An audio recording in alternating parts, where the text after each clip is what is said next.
back to our channel. We're the Movie Couple. I'm Wendy. I'm Dustin. And it is back, The Mandalorian Season 3. We just got home from screening the first 2 episodes. This is the way indeed.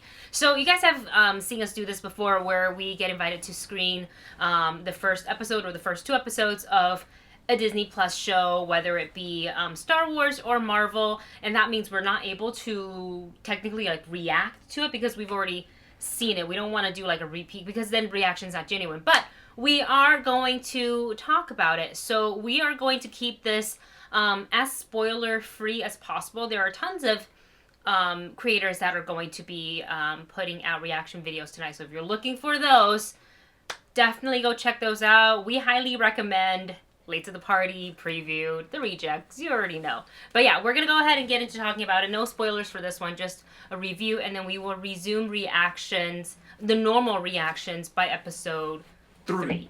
Yes. Yeah, because so far we've seen episode 1 and 2, and they did not disappoint. They just come out guns blazing, and the action and the storyline, and you can tell, even though we don't know exactly what it is yet, that they're building up to something big on this. You can tell that they're building up the lore. They're starting to bring in these characters. They're starting to bring in other plot lines that you're like, oh, I wonder where this is gonna go. And I think they're just starting to really go, hey, this is the Mandoverse. Yeah. We're going to take it and expand it tenfold because they know it's working, they know people like it, and it's a fun universe to play in. Absolutely. I really love everything that we've seen from The Mandalorian so far. Like season 1, season 2, those season Boba Fett 2.5 from the Boba Fett series. So, and all of it, it, even though it's Boba Fett and Din was technically in I guess technically just that 2 episodes, but it still was pushing the whole, as you say it, the Mandoverse forward. So the premiere episode 1 for season 3, was directed by Rick Famuyiwa, and I just have loved everything he's done for The Mandalorian in the past. So I love that he got to do the premiere episode, and this one it's gonna sound so weird saying this, but it feels very original OG Star Wars. Yes, in this episode specifically. They really did capture the vibe of that kind of Western adventurer, space opera kind of feeling to it, with all of these different creatures, all of these different worlds that they visit, just in the first episode. Yeah. And it is just very interesting to see them, just to see Dave Filoni and to see Jon Favreau just playing this world that they've created and be like, hey, George, thank you so much for building this up. We're now just going to have fun in the sandbox that you made and just be complete geeks and nerds and just be able to just build this this universe of the Mandoverse. So we already know that from the previous season that essentially the armor was telling Din, you are no longer a Mandalorian, you have removed your helmet. I don't know if she knows how many times he's done it. Well, regardless, one of them was to a robot and then to get medical assistance, so that doesn't really count.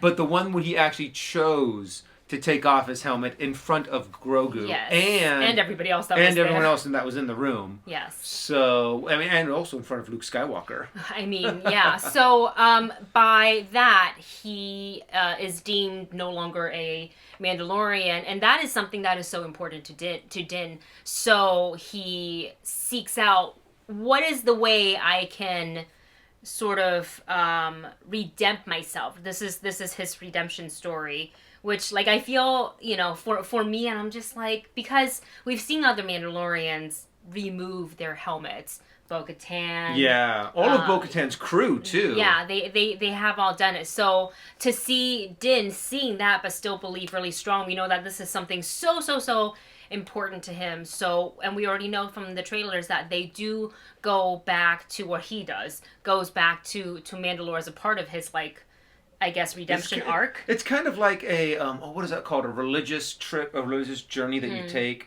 But it is very much, it is for his religion. It is such a part of him that you can see the struggle that's inside of him, that he's like, no, this is more important than everything else. A pilgrimage. That was the word I was looking for. But this is very much a pilgrimage to the Holy Land of Mandalore. And to find, what is it? He has to bathe in the water? The living water. Underneath the mines of Mandalore. So going back to what we were saying, how Rick Famuyiwa did a really great job with the pacing and the story and how it felt really Star Warsy, it was because it gave the story and the audience time to experience different areas that we haven't seen before and areas in Star Wars that we have already seen before, but given the time that, it's passed, where is it now? So we see, a tribe of Mandalorian. I don't know if this is like Children of the Watch specifically, but we get to see that in this episode. We get to see a whole new, different creature, a giant, do we say it as a spoiler? It might be a little bit of a spoiler. In episode 1. But so there's actually this really good battle scene, with this creature. Yeah, we won't say exactly, but it's top of the episode. And then we get to visit old friends in Navarro, and we get to visit who is now his brand new title, the High Magistrate, Keith Garga. So that is really cool. And just to see Navarro have flourished, and the people are doing well, they're reestablishing schools and stuff like that, but there's still a little bit of conflicts, a little bit of people from the past coming back looking for trouble, but I think with the High Magistrate, really sets them straight. Yeah. So it's interesting to see, and that's what I mean by Star Wars. We have this little bit of conflicts and little things that Grogu and Din get to experience together now that they're back together, and I love that, Din has fully embraced Grogu being a part of his journey, and Grogu is learning so much. So it's actually a lot less of Din trying to protect the child because he's precious cargo, and now it's all right, kid, we're in this together, let's go. And it's so fun and refreshing to see. Yeah, where he was I dropped him off, but then he came back to me. And I find that awesome that in this first episode, they also did a really good job on mentioning back to other moments, to mentioning back to other characters. Hey, what happened to this character? Oh, da-da-da-da-da-da-da. Let's catch up and move along. Hey, this is amazing what you've done here. Yes. Well, what about this? And they're actually able to break down and get everyone kind of caught up on not just characters that are there, but characters that aren't there as well, to be able to tell you what happened to Moff Gideon, to be able to tell you where did these certain characters go. And I really liked that. It really just made the world feel more real, more tangible. Yeah, and because we already know that Din's set on going to Mandalore, there is probably one person he will be seeking out, and that is Bo-Katan. So from the looks of episode 1, I feel like Bo-Katan is going to have an even bigger part in this season, and so I love that she just gets to, and it makes sense. It makes sense for her to be introduced in the previous season, and then to really play and to ramp up a bigger part because of who she is, the lineage, and plus there's the whole Darksaber situation, where she technically lost it to him. No, she didn't lose it to him, but it was just the fact that he won it from Moff Gideon. Yes, and now they have to battle for it, but and Din's here, you can have it, and she, is very much about honor and the way things, kind of almost equivalent to Din's, this is the way, don't remove the helmet and stuff like that. That's the way she views how she needs to acquire back the Darksabers. Which is funny is that there's that little bit of butting heads where Bo will make fun of Mando's, beliefs creed, and religion, their creed, but then turn around, Bo has some pretty weird creed too. Yeah. So, and there's also another moment that I don't want to spoil, just in case you haven't seen it yet, is the fact that when they're going through hyperspace, you see something. There is something to see, and I think there was a gasp in the theater. Yeah. Just everybody's oh. So. And you're they're connecting things. Yes. And I think it's great that they're doing that. They're giving us little hints now. And it makes your mind start building ooh, is this going to happen? Oh, I'm going to start having my own. That's one of the most fun things about watching these shows, is trying to guess what's happening, trying to guess where they're going, and are they going to do some geeky fan stuff that will just make you blow your mind. Absolutely. Because first and foremost, like John and Dave, both of them are just such big Star Wars fans. So they kind of I feel like when they're creating, they are also, they're not just creating it from like a producer standpoint of view or storyteller, but they're also telling it from a fan point of view. Yeah. So I'm just really happy that this show is in their hands, and I can't wait to see what else we get in this season. It's going to be huge. So we'll talk a little bit about, like, very briefly about episode 2. We're going to keep it really, really, really vague. It's doesn't have as much of a Star Wars feel. That is not a bad thing. No. I'm just comparing it to the first one, where it's kind of like, oh, OG Star Wars feel. The second one, it's kind of right back at it going again, but there's a certain destination, and to me, there's a little bit more of a horror element to it, which I didn't expect, but I also loved in this one. Yeah, and what they really do, that this is more of like that personal journey Yes. that they're going on. And the fact that it's two separate characters that are going on this, and each of them have a different past and a different connection to this location. And I love just how they're starting to build this. And one of them's a little reluctant. And so far, I'm just really curious on where they're going to build this, where they're going to take this, and I like what we've seen so far. Yeah, and just in case you didn't think Grogu can get cute enough, he does. He does. There was a part in, now we're going back to episode 1, there's a part with him in a chair that spins. Well, you were going to mention this chair that spins. Funny. And I don't know if you guys noticed, but they showed it in the trailer, so this isn't too much of a spoiler, and it's something small.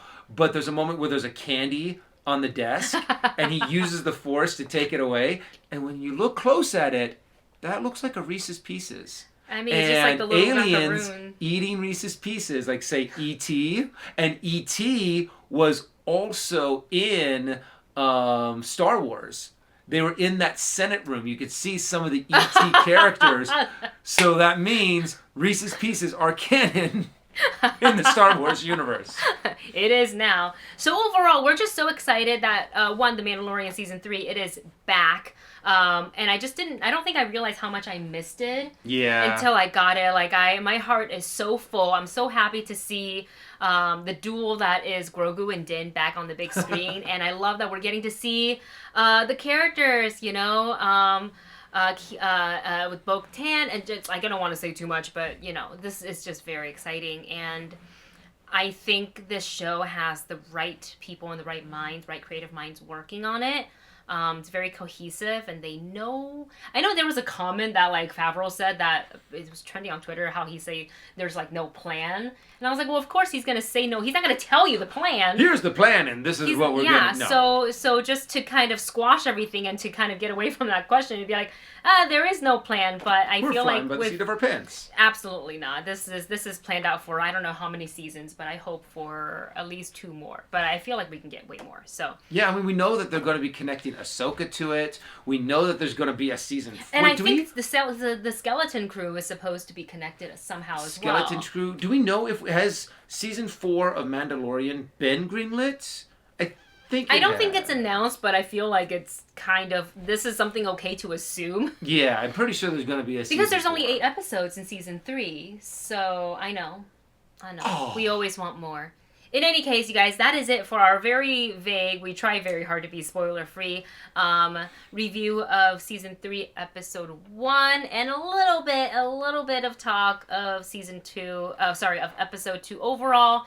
Everything is great. We hope you guys are enjoying the show, the new episode, as much as we are. So make sure you subscribe to the channel. Come on back, because by episode 3, we'll be back doing our regular reactions for The Mandalorian. So thank you so much for watching. Don't forget to like, share, and subscribe, and we'll see you in the next one. Bye.